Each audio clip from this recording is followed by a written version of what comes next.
राधे राधे बच्चों, क्या हालचाल है आप सभी के? मस्त होंगे सभी लोग।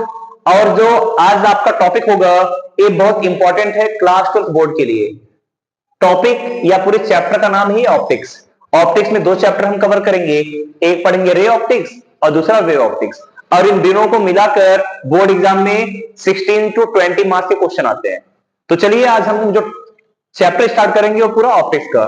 तो ध्यान से समझते हुए चलिएगा, और जितना क्लास में करा दें इससे एक्स्ट्रा आपको कुछ नहीं पढ़ना है, बस प्रैक्टिस टू प्रैक्टिस आपको करते जाना है। तो चलिए स्टार्ट करते हैं। सबसे पहले ऑप्टिक्स। ऑप्टिक्स तो देखिए, ऑप्टिक्स होती क्या है इसके बारे में समझते हैं। तो ऑप्टिक्स फिजिक्स की ऐसी ब्रांच है जहां पर हम लाइट के बारे में पढ़ते हैं कि लाइट के अंदर क्या क्या होता है, लाइट में क्या क्या है, लाइट को डिफाइन कैसे करेंगे, इसके बारे में पढ़ते हैं। तो ऑप्टिक्स है क्या? It is a branch of physics. It is a branch of physics in which we study about the light। तो जिस ब्रांच में हम लाइट के बारे में स्टडी करें फिजिक्स में, उसी ब्रांच को बोलते हैं ऑप्टिक्स। अब ऑप्टिक्स को भी दो पार्ट में क्लासिफाई किया गया है। ऑप्टिक्स को भी दो पार्ट में क्लासिफाई, एक होगा हमारा रे ऑप्टिक्स, दूसरे पार्ट का नाम है वेव ऑप्टिक्स। कि रे ऑप्टिक्स और वेव ऑप्टिक्स क्या क्या है, इनमें क्या डिफरेंस होता है, इस चीज को समझते हुए जाना है। आज जो हम चैप्टर पढ़ेंगे, सबसे पहले रे ऑप्टिक्स, फिर उसके बाद में कौन सा, वे ऑप्टिक्स। तो आज का जो मेन फोकस रहेगा वो रे ऑप्टिक्स। थोड़ा सा समझ लेते हैं कि रे ऑप्टिक्स होती क्या है। तो देखिए, रे ऑप्टिक्स में जितने भी हम ऑब्जेक्ट को पढ़ेंगे, जैसे रे ऑप्टिक्स में हमें क्या क्या पढ़ना है, सबसे पहले मिरर, फिर रिफ्रैक्शन सीखेंगे, वो भी स्फेरिकल सरफेस और प्लेन सरफेस से, फिर लेंस, प्रिज्म, और फिर ऑप्टिकल इंस्ट्रूमेंट। ऑप्टिकल इंस्ट्रूमेंट, ये देखिए जितने भी mirror, lens, prism, optical instrument है, हर किसी की हम साइज की बात करें तो साइज आपको दिया होगा। इसकी फोकल लेंथ है 20 सेंटीमीटर, इसकी फोकल लेंथ है 50, या फोकल लेंथ दिया होगा 100 सेंटीमीटर, या इस तरीके से डायमेंशन हमें सेंटीमीटर। लेकिन हम जब बात करेंगे वे ऑप्टिक्स में तो वहां डिफरेंस होगा। पहले भी फोकस इसी पे रखते हैं कि रे ऑप्टिक्स में जितने भी डिवाइसेज हैं सबकी फोकल लेंथ हमारे पास है। अब इनकी जो साइज होगी और जो हमारी लाइट है, अब पता है लाइट की जो वेवलेंथ है हमें दिखाई देगा 400 नैनोमीटर से 700 नैनोमीटर तक। अब 400 नैनोमीटर से 700 नैनोमीटर वाला पार्ट है, ये पार्ट है लाइट जो हमें दिखाई देगा। अब नैनोमीटर है तो नैनोमीटर को मीटर में कन्वर्ट करें तो -9 मीटर।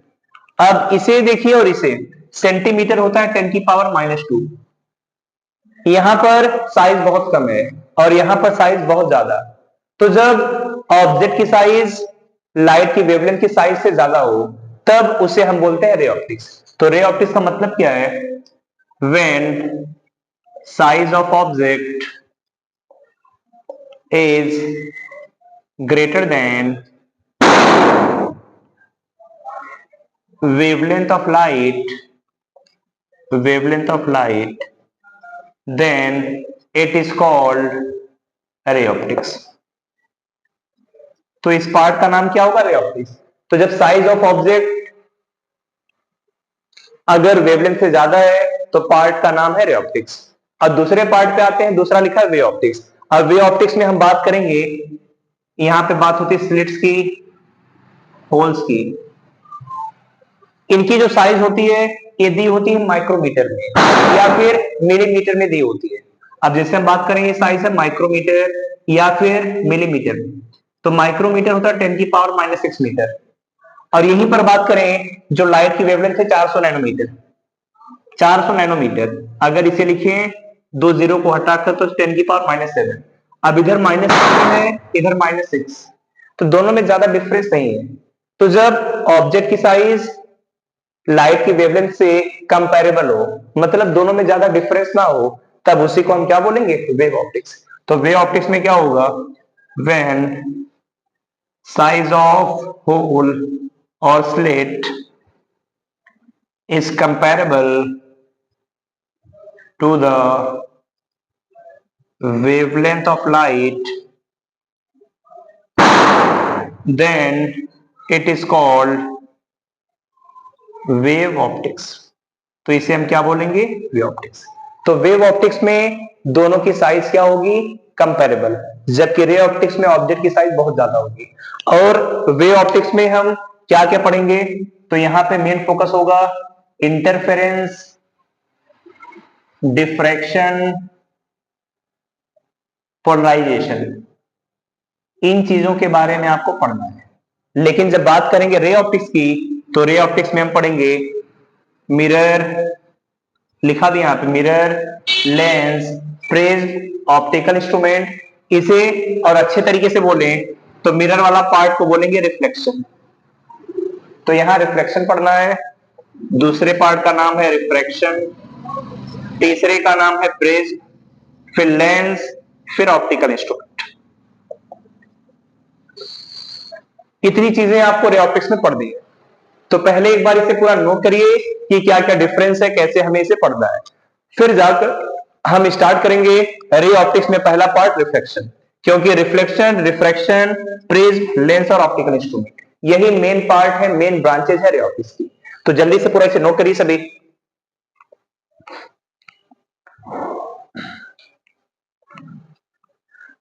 नोट कर लिया? अब इसे इरेज करते हैं और आते हैं सभी रिफ्लेक्शन पे।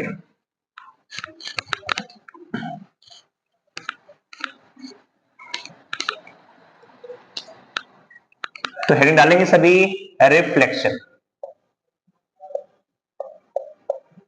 रिफ्लेक्शन, अब देखिए रिफ्लेक्शन का मतलब क्या है? जब लाइट किसी सरफेस से टकराकर सेम मीडियम में बाउंस बैक हो जाए, तब इसी फिनोमेना का नाम क्या होता है? रिफ्लेक्शन। अब रिफ्लेक्शन, जब लाइट किसी सरफेस से टकराए, टकरा के सेम मीडियम में बाउंस बैक हो जाए, तो उसी फिनोमेना का नाम क्या है? रिफ्लेक्शन। अब रिफ्लेक्शन होगा दो टाइप की सरफेस से। एक रिफ्लेक्शन होता है बाई प्लेन मिरर या बाई प्लेन सरफेस, और यहां पे जो सरफेस होगी हमेशा मिरर।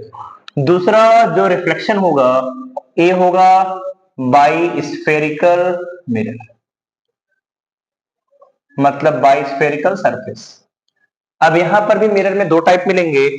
एक जो पहला टाइप होगा कॉनकेव मिरर, और दूसरे का नाम होगा कॉन्वेक्स मिरर। अभी एक को डायग्राम बना के समझते हुए चलेंगे।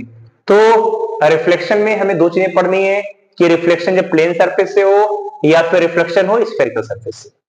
तो सबसे पहला पार्ट जो हमें सीखना है कि reflection by plane mirror. Reflection by plane mirror.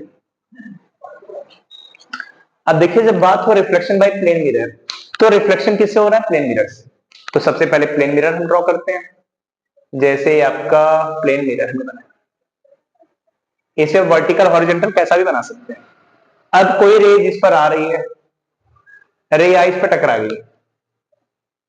अब टकरा के इधर मिरर में पॉलिशिंग है, तो मिरर के अंदर कोई रे नहीं जाएगी।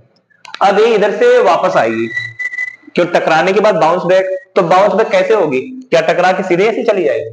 अब टकराने के बाद किस एंगल पे जाएगी, उसे खींचने के लिए हमें ड्रॉ करना पड़ेगा सबसे पहले नॉर्मल। और याद रखिए नॉर्मल जो होगा सरफेस के परपेंडिकुलर, और कहां पे खींचना पड़ेगा? जहां पे लाइट किसी पॉइंट से टकराए। तो मान लीजिए जैसे लाइट यहां पे टकराई, एंगल आई। अब जितने एंगल पे लाइट आई, इतने एंगल पे क्या होगी? बाउंस। तो एंगल कितने का? आर। अब रिफ्लेक्शन में याद रखना है कि ये जो रे है इसे बोलेंगे इंसिडेंट रे। जो रे आती है इंसिडेंट रे, जो टकरा के वापस जाए उसे रिफ्लेक्टेड रे, जो सरफेस के परपेंडिकुलर हो 90 डिग्री की एंगल पे, इसे हम बोलेंगे नॉर्मल। तो इंसिडेंट रे है, ए है रिफ्लेक्टेड रे, और ए है नॉर्मल। अब जो इंसिडेंट रे और नॉर्मल के बीच का एंगल है, इसे बोलते हैं एंगल ऑफ इंसिडेंस। जो रिफ्लेक्टेड रे और नॉर्मल के बीच का एंगल है, इसे बोलेंगे एंगल ऑफ रिफ्रैक्शन। अब यहीं से बात होती है लॉज ऑफ रिफ्लेक्शन, कि रिफ्लेक्शन के कौन कौन से लॉज हैं। अब ये जो लॉज ऑफ रिफ्लेक्शन है ये दोनों मिरर के लिए वैलिड होंगे, चाहे मिरर आपका प्लेन हो या मिरर कैसा हो, spherical. Laws of reflection are valid for both types of mirror.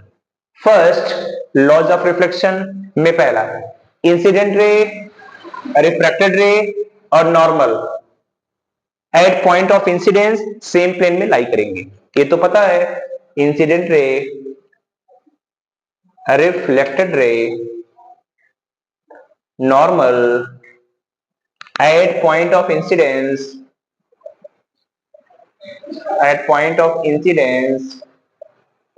lies in the same plane। किस प्लेन में लाई करेंगे? सेम प्लेन में। दूसरा angle of incidence always will be same to angle of reflection. जो angle I होगा angle are. अब ये दोनों टाइप की सरफेस के लिए क्या है? वैलिड। तो पहले इतना कंप्लीट करिए, फिर हम सीखते हैं कि अगर स्फेरिकल सरफेस है तो उस पर कैसे रेज बाउंस बैक होंगी। अब इसके लिए तो पता है कि देखिए कोई भी प्लेन सरफेस है, जैसे प्लेन सरफेस है, कोई रेज आई यहाँ पे तो इंसिडेंट रे जहां टकराए वहां पे ड्रॉ करेंगे नॉर्मल, और नॉर्मल होना चाहिए परपेंडिकुलर 90 डिग्री पर।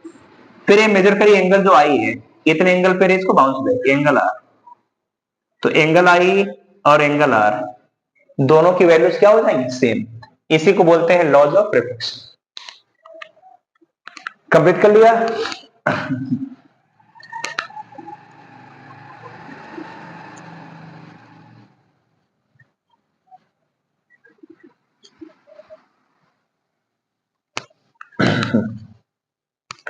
अब इसे देखिए कंप्लीट करने के बाद अब हम बात करते हैं फ्रॉम स्फेरिकल सरफेस कि स्फेरिकल सरफेस में क्या होगा। तो देखिए जैसे हमने ड्रॉ किया कोई स्फेरिकल सरफेस, ये कोई स्फेरिकल सरफेस, इसका सेंटर होगा। अब कोई भी रे अगर इस पर आके इंसिडेंट हो रही है, जैसे हमने कहा ये रे जिस पर आके इंसिडेंट हो रही है, तो ये रे कैसे पास करेगी, कैसे रिफ्लेक्ट होगी। तो देखिए स्फेरिकल सरफेस में याद रखना है, ये बहुत इंपॉर्टेंट है। जब आप पढ़ेंगे रिफ्रैक्शन प्रिज्म, हर जगह इसकी जरूरत पड़ेगी, और रिफ्लेक्शन में तो अभी तो आगे बहुत जरूरत पड़ने वाली है जब हम रे डायग्राम सीखेंगे। तो ये रे इस पर आकर टकरा रही है, सबसे पहला काम है इस पे नॉर्मल ड्रॉ करना। और नॉर्मल पता है हमेशा सरफेस के क्या होता है? परपेंडिकुलर। और नॉर्मल याद रखिएगा स्फेरिकल सरफेस के लिए, normal always passes through the centre. Normal हमेशा कहां से पास करेगा? सेंटर से। तो इंसिडेंट रे है, इस पर खींच दिया नॉर्मल। अब ये जो नॉर्मल और इंसिडेंट रे इसके बीच का जो एंगल होगा ये एंगल ऑफ इंसिडेंट। तो क्या सीखा है? जितने रे पे रेज आई हैं टकराने के बाद उतने रे एंगल पे बाउंस बैक। एंगल आई है तो एंगल आर, और एंगल आई और एंगल आर क्या आएगा? सेम। कहीं पर भी कोई रेज जाए, जैसे कोई रेज यहां पे जा रही है, अब मैक्सिमम लोग सोचते हैं कि रेज सीधे जा रही है तो सीधे पास कर जाएगी, लेकिन इस पे नॉर्मल थोड़ी ना है। नॉर्मल तो स्फेरिकल सरफेस पे वो होगा जो सेंटर से पास करे। तो पहला काम क्या होगा? इस सेंटर से पास होता हुआ नॉर्मल खींचना। अब नॉर्मल और इंसिडेंट रे के बीच का जो एंगल है एंगल ऑफ इंसिडेंस, जितने एंगल पे रेज गई उतने एंगल पे बाउंस बैक हो जाएगी, एंगल आ रहा है। तो गई ऐसे वापस ऐसे आएगी। समझ में आया? पहले क्या करना होगा? नॉर्मल खींचना पड़ेगा। देखिए ध्यान से, फिर जैसे इसमें कोई रेज ऐसे गई, अब यहां पे खींचना है तो क्या करेंगे? सबसे पहले नॉर्मल, ये जितने एंगल पे आई इंसिडेंट हुई इतने एंगल पे क्या हो जाएगी? Angle R. और एंगल आई और एंगल आर की वैल्यू हमेशा क्या होनी चाहिए? अब एक डायग्राम हमने और बनाया इसमें कि कोई रे सीधे जा रही है इस तरीके से, तो ये कैसे जाएगी? तो देखिए रे सीधे नॉर्मल से पास कर रही है, कि नॉर्मल से जा रही है तो टकराने के बाद ये रे सीधे क्या होगी? Bounce back. नॉर्मल गई, टकराई, टकराने के बाद बाउंस बैक। कोई रेज यहां से जा रही है इस तरीके से, ऐसे आ रही है, टकराई यहां पे, तो इस पे नॉर्मल कैसे खींचेंगे? तो सबसे पहले जहां पे टकराए वहां पे नॉर्मल, और नॉर्मल इसे पास करेगा। फिर इस एंगल को मेजर करिए, एंगल आई। अब जितने एंगल पे इंसिडेंट हुई है इतने एंगल पे रेज क्या होगी? Bounce back. तो ये आ जाएगा आर, यहां पर भी angle I equal to angle R. तो नॉर्मल खींचना आ गया कि नॉर्मल कैसे बनता है। अगर ये समझ लिया तो बहुत आसान हो जाएगा आगे का पूरा पार्ट पढ़ना। तो जल्दी बना लीजिए इसे, फिर आते हैं इसके अगले वाले पार्ट पे कि नॉर्मल के अलावा और क्या क्या हम इसमें सीखते हैं। तो कंप्लीट हुआ सभी का। अब चलिए हम सीखते हैं कि अगर हमारे पास प्लेन मिरर है उससे इमेज कैसी बनती है, फिर प्लेन मिरर में नंबर ऑफ इमेजेस कितनी आती हैं, उसी के बाद प्लेन मिरर खत्म आ जाएगा, फिर आ जाएंगे सीधे स्फेरिकल सरफेस पे, उसमें कॉनकेव और कॉन्वेक्स। खत्म हुआ। अब आइए अगला पार्ट।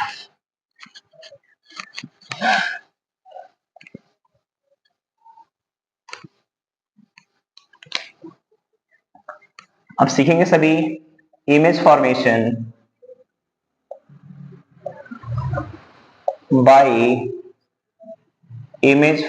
Bye plane mirror. इसमें दो केसेस हैं।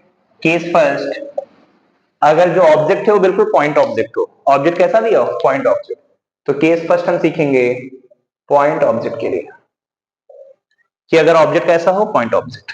तो देखिए जैसे हमने प्लेन मिरर बनाया,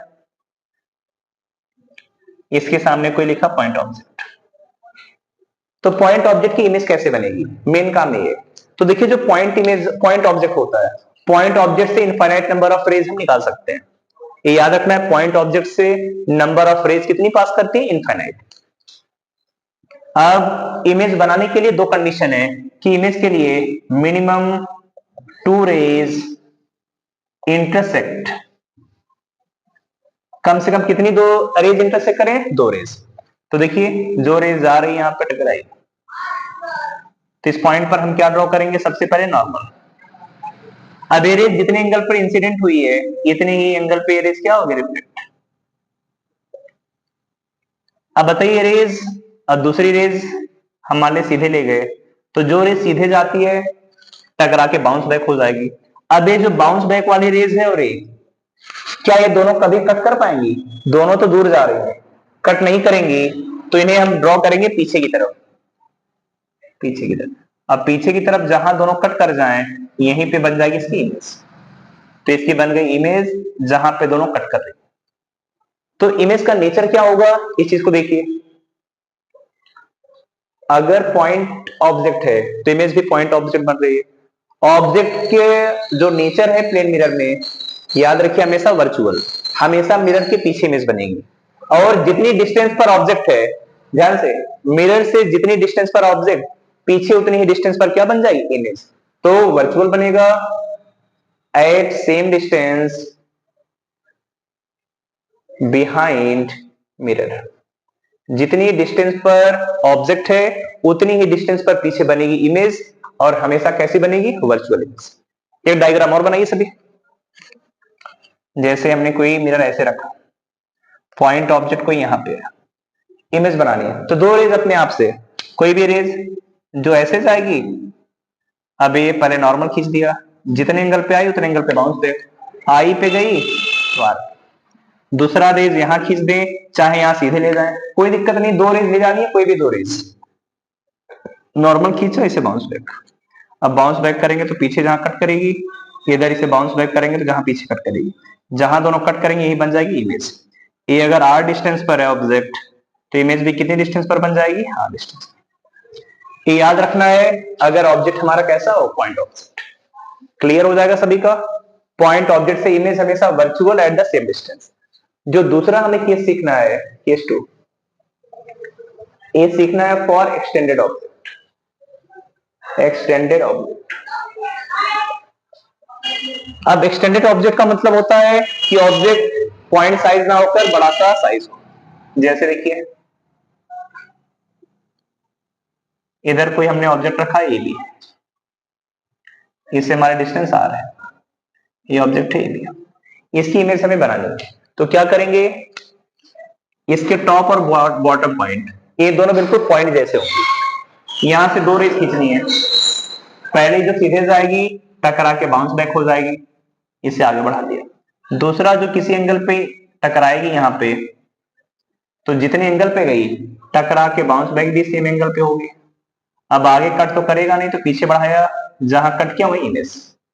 दूसरा, जो रेज सीधे जाएगी टकरा के बाउंस बैक, यहां पे गई रेज, टकराई, नॉर्मल खींचा, सेम एंगल पे, बाउंस बैक। अब दोनों को हम पीछे बढ़ा दें, इसे और इसे, तो जहां कट करेगी ए, इस पॉइंट ए की इमेज ए डैश, बी का बी डैश, दोनों को मिला दें तो बन जाएगी। तो देखिए क्या कैसी इमेज दिख रही है, जितना बड़ा ऑब्जेक्ट है उसी सेम साइज की बन रही हमारी इमेज। तो यहां पर भी नेचर कैसा आएगा, वर्चुअल। वर्चुअल है, at same distance and at same height, और इमेज कैसी बने, इरेक्ट। तो देख रहे हो, वर्चुअल, सेम डिस्टेंस पर सेम हाइट और कैसी इमेज। तो याद रखिए इसका जो मैग्निफिकेशन आएगा, मैग्निफिकेशन होता है height of image by height of object. तो ए बी पॉजिटिव, तो मैग्निफिकेशन +1। तो एक टॉप क्वेश्चन आता है कि किस मिरर का मैग्निफिकेशन 1 आता है, तो याद रखना +1 आ सकता है सिर्फ प्लेन और प्लेन मिरर का, बाकी किसी मिरर में +1 मैग्निफिकेशन आता ही नहीं। और ये दो डायग्राम आपको देते हैं बनाने के लिए। जैसे मिरर है आपका, इस बार ऑब्जेक्ट को ऐसा रखा, ए और बी, इसकी इमेज बनानी है। तो कैसे बनेगी देखिए, सबसे पहले जो रे सीधे जाएगी, टकरा के बाउंस बैक। दूसरा, जो मिरर पे यहां टकराएगी, तो जितने एंगल पे गई उतने पे बाउंस बैक, इसे पीछे बढ़ा दिया, जहां काटा एक इमेज ए डैश। दूसरा बी का बनाना है, तो बी से भी दो रेज, पहले रेज जो सीधे जाएगी टकरा के बाउंस बैक, तो आगे बढ़ा दिया। दूसरा जो यहां पे गई, जितने एंगल पे गई इतने एंगल पर टकरा के वापस आ जाएगी। अब इसे पीछे बढ़ा दिया, तो जो जहां पे काटेंगे, देखिए ध्यान से, पीछे बढ़ाया, जहां पे दोनों रेस काटेंगे, ये पर बी की इमेज बी रेस। अब दोनों को मिला दिया तो इमेज ऐसी बन जाएगी, डैश बी डैश। तो देखिए ए की इमेज ए डैश, बी की image B dash. Plane mirror में जो पास है वो पास, देखिए ए पास था तो पास, दूर है तो दूर, तो जितना बड़ा ऑब्जेक्ट उतनी बड़ी इमेज। ए प्रॉपर्टी होती है किसकी, अगर हमारे पास जो मिरर है एक ऐसा है प्लेन मिरर, तो जैसा ऑब्जेक्ट वैसे इमेज बनेगी, बन जाएगा सभी का। अब हमें कुछ चीजें सीख लेनी है कि प्लेन मिरर में कि नंबर ऑफ इमेजेस कितनी बनेंगी, कि जैसे अगर दो प्लेन मिरर हैं तो उनके बीच में कितनी एंगल पर प्लेन मिरर को रख दिया और उसके बीच में कोई ऑब्जेक्ट रखा, तो उससे कितनी इमेज बनेगी उसके बारे में सीखना है। तो नोट करिए, फिर उसके बारे में सीखते हैं।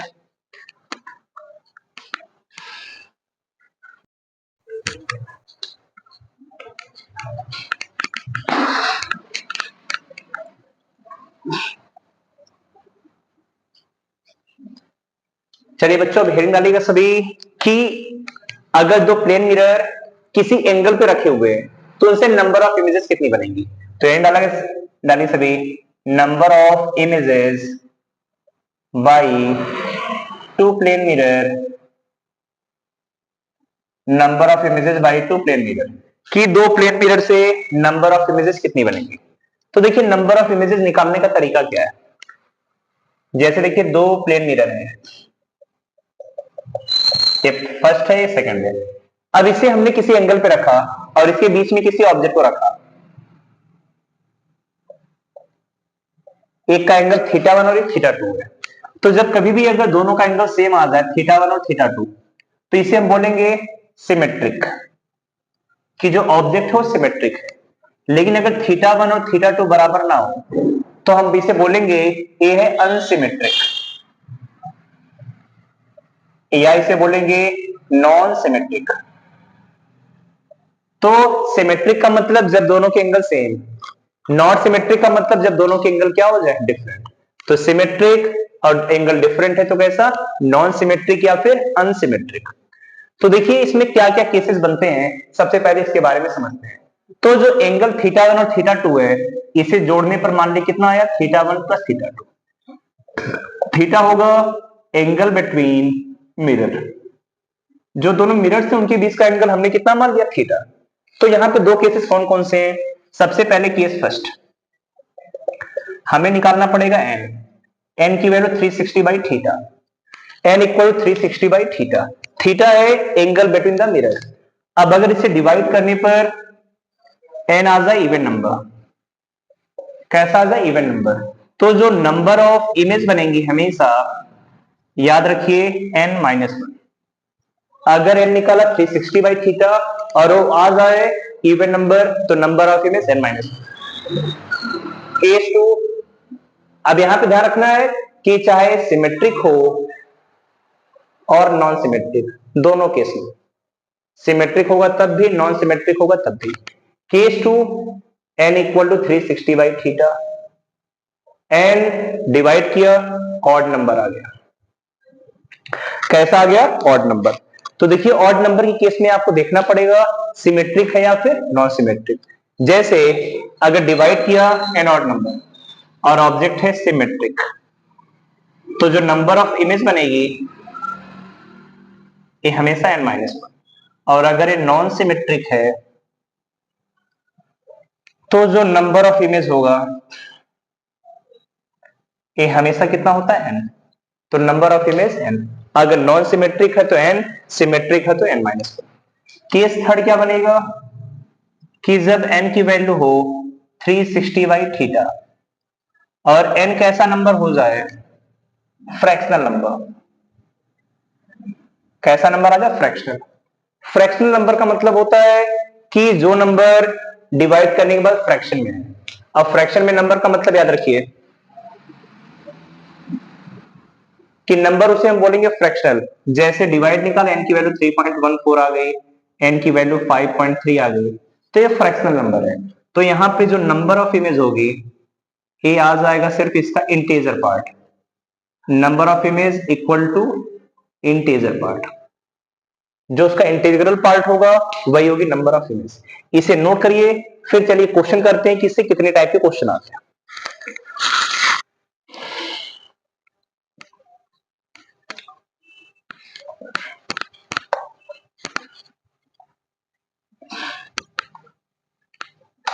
अब कुछ क्वेश्चन के लिए डायग्राम हम ड्रॉ करते हैं। यहाँ पे ये पहला डायग्राम है, इसके बीच में कोई ऑब्जेक्ट है, इधर 30 डिग्री इधर 30 डिग्री। फिर दूसरे डायग्राम में इधर किसी ऑब्जेक्ट को रखा, एंगल 40 है, इस बार 20 है। तीसरा डायग्राम,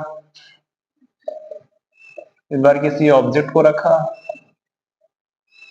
इधर का एंगल है 30 डिग्री, इधर का 20 डिग्री है। फोर्थ डायग्राम,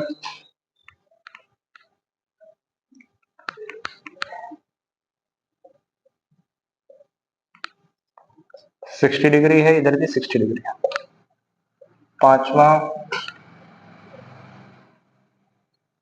इधर हमने ऑब्जेक्ट को रखा, एंगल है 60 डिग्री, 30 डिग्री।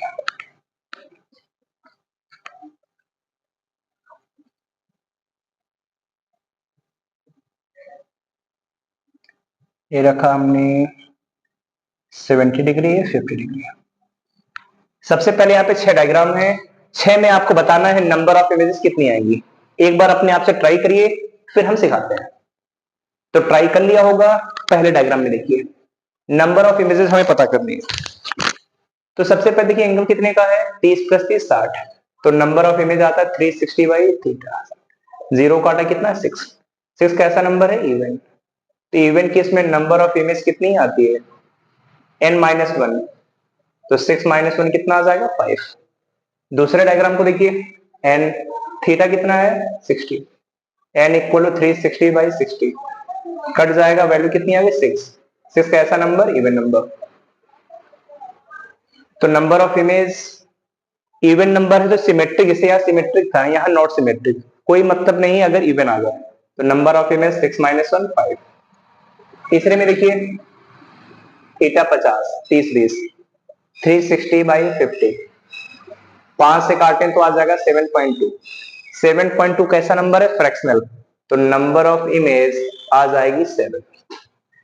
इसमें देखिए नीचे इन दोनों के बीच का एंगल कितना है? Theta 120 degree. तो number of image 360 by 120 divide करेंगे तो कितना? 3। 3 कैसा नंबर है? Odd number. तो ऑड में देखिए सिमेट्रिक है कि नॉन सिमेट्रिक। जैसे यहां दिख रहा है सिमेट्रिक है, तो सिमेट्रिक में बताया था अगर ऑड नंबर है तो नंबर ऑफ इमेज आता है n-1। तो 3-1 कितना? 2, क्योंकि ऑब्जेक्ट सिमेट्रिक है। यहां देखें एंगल है 90 डिग्री का, तो नंबर ऑफ इमेज 360 बाई 90 4 आ गया। तो 4 में कुछ सोचना ही नहीं होता कि सिमेट्रिक है कि नॉन सिमेट्रिक। यहां 45-45 पे भी रखते 45-45, तब भी तो 90 आता है। 4 4 कैसा नंबर है? इवन। तो इमेज बनेगी 4 माइनस 3। इस डायग्राम में देखिए 70 है 50, तो थीटा आएगा 70 और 50 120। तो नंबर ऑफ इमेज का जो तरीका होगा 360 बाई थीटा 120, 3 आ गया। अब 3 है लेकिन इस बार कैसा है? Non symmetric. 70-50 नॉन सिमेट्रिक में इमेज जो 3 आया है 3 ही बचेगा, क्योंकि इसमें नंबर ऑफ इमेज नहीं आती है। आ गया समझ में? एक बार इसे नोट करिए, फिर कराते हैं कि अगर क्वेश्चन में हमें दिया हो कि दो मिरर 180 डिग्री पर है तो फिर कितना आएगा। जल्दी नोट करा ली इसे।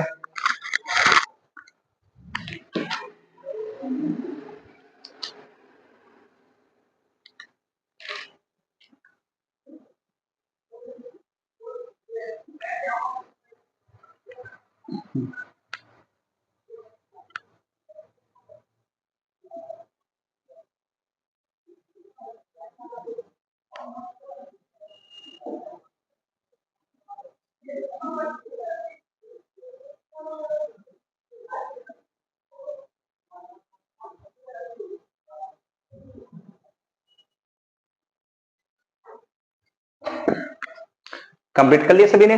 अब देखिए सभी कि जैसे अगर दो प्लेन मिरर हैं, दोनों को हमने रख दिया पैरेलल, तो पैरेलल के केस में कितनी नंबर ऑफ इमेजेस बनेंगे? तो देखिए दो प्लेन मिरर हैं, इधर बनाते हैं दो प्लेन मिरर।